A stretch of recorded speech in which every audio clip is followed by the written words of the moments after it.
Welcome to the dark. I collect stories people don't want to tell. Some are real. Some should have stayed hidden. Looking at the layout of this floor, the architecture is absolute. Room 216 is the final room on the floor plan, bordering an empty exterior wall. Room 217 simply does not exist in this building. Yet, resting on the desk inside that final room was a heavy brass key. Stamped into the metal was the number 217. Then came 3 knocks and a whisper from the hallway. You left your room unlocked. But through the peephole, the corridor was entirely empty. The back of the key carried a different message, scratched roughly into the brass. Check out before 3:17 a.m.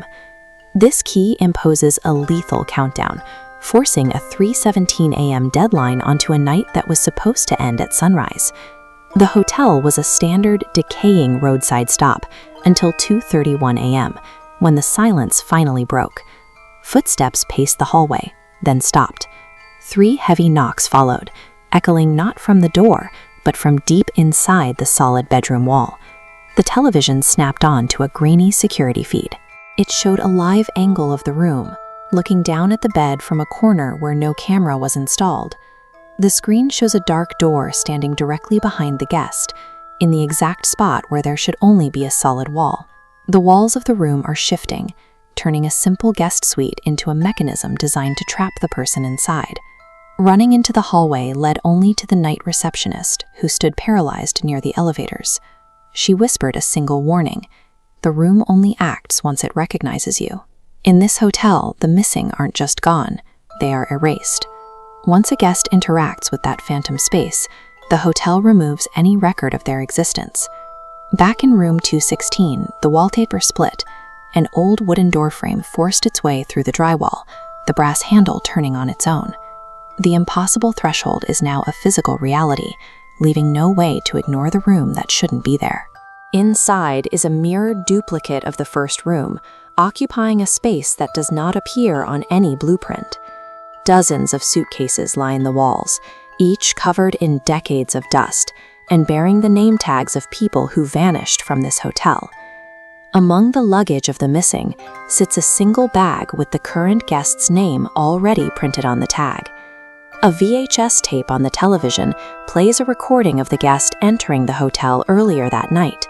The footage continues into the future, showing them walking into room 217 and disappearing as the screen cuts to "Guest has been accepted."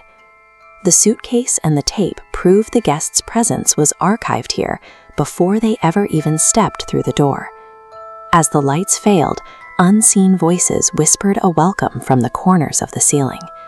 Survival meant a blind struggle to wrench the door handle open against the darkness.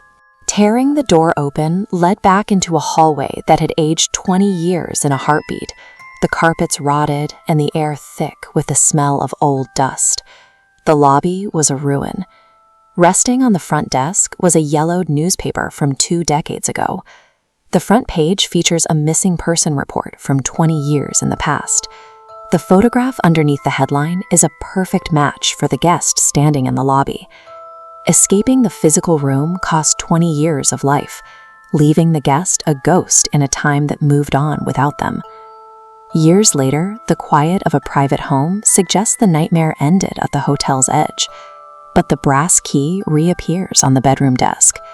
The number stamped into the metal has shifted from 216 to 217.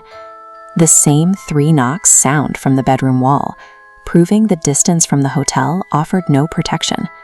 The familiar bedroom door is now scarred with a deadline carved into the wood. Checkout time, 3:17 a.m.